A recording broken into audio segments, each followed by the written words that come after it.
I'm Sally Engelhardt, Grand Prix Dressage rider. Today's tip is all about the half pass.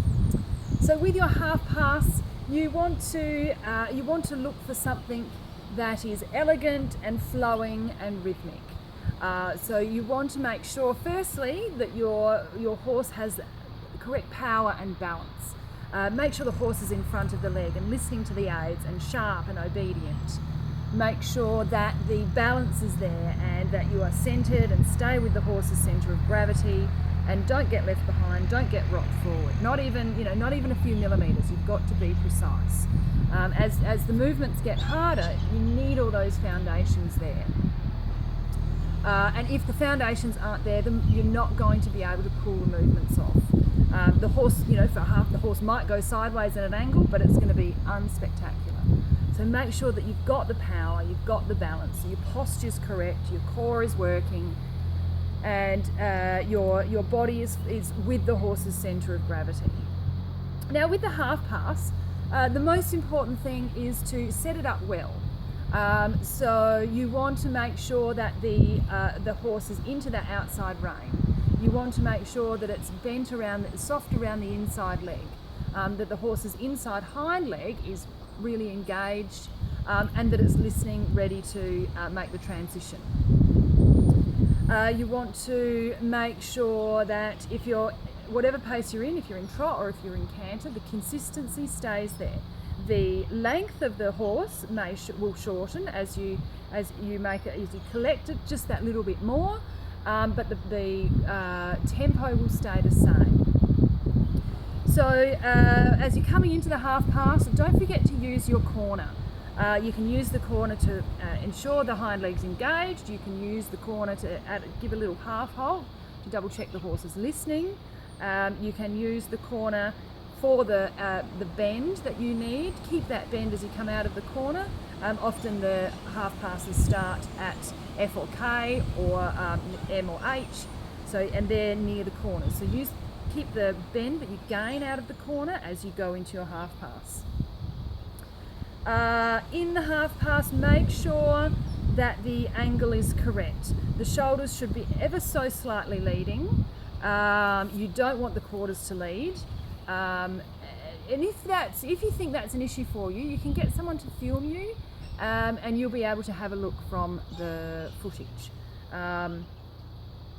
You want to make sure the shoulders are leading slightly. You want that consistency of pace.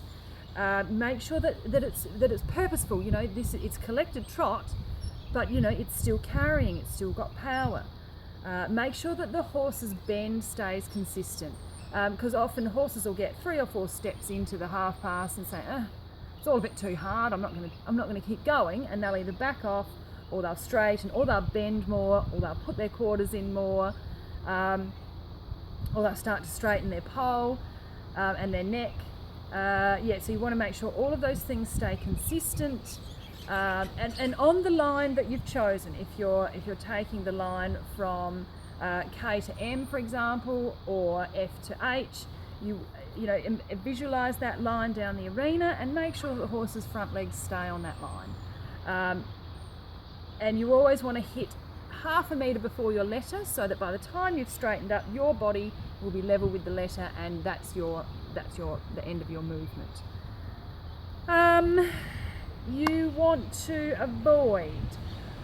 So I've talked about the quarters. Be careful when you're setting up the half pass. As you're coming out of your corner, say you want a half pass left, be careful that you don't start in the corner while the horse is still pointing with his face out of the arena, because then the quarters will lead from the beginning. You don't want that. Make sure the horse completes the corner, and it's almost as if you're about to shoulder in. That's the angle and the attitude you want to have. And certainly exercises that will improve the half pass, or that set up the half pass, is make your corner, take a shoulder in, then take your half pass. And you want to take that with you going into your tests. So you're setting up the corner. It's almost as if you do one step of shoulder in and then half pass. That would set you up well, and the judge isn't going to ping you for that. You want to make sure that the horse doesn't become too straight. And again, so as the more the half pass progresses, the more tired the horse is going to get, and the horse is going to, he may start to give up, but make sure he keeps that bend on the line. Keep the consistency of pace. Don't let the trot drop back. The canter's much easier in the half pass.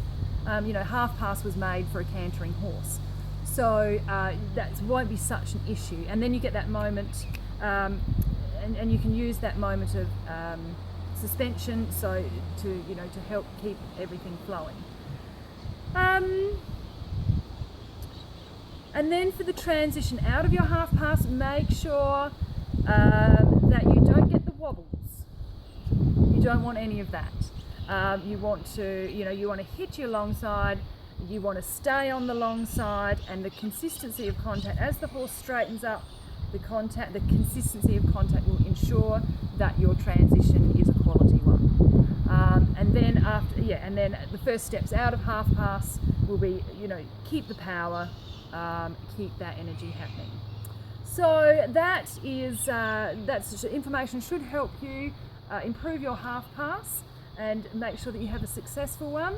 Don't forget to leave your comments and questions below, and I will see you next time.